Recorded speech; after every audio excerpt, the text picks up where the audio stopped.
কিছু আত্মীয়স্বজন থাকে যারা আপনার প্রতিটি পদক্ষেপ সিসিটিভির মতো খেয়াল করে, মনিটর করে, কিন্তু ভালো কিছু বলে উৎসাহ দেয় না।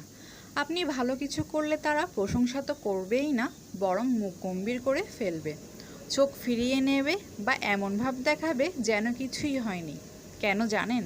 কারণ তারা আপনার সফলতায় অস্বস্তি বোধ করে।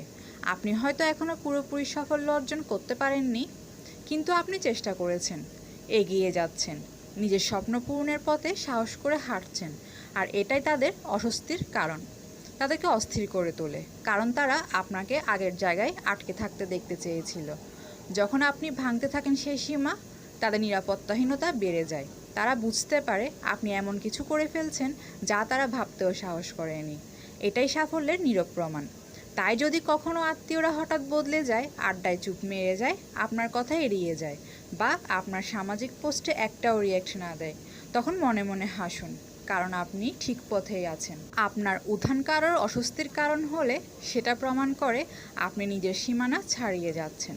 তাদের মুখ শক্ত আর আপনার মন দৃঢ়, পার্থক্য তো শুধু এখানেই, তাই না?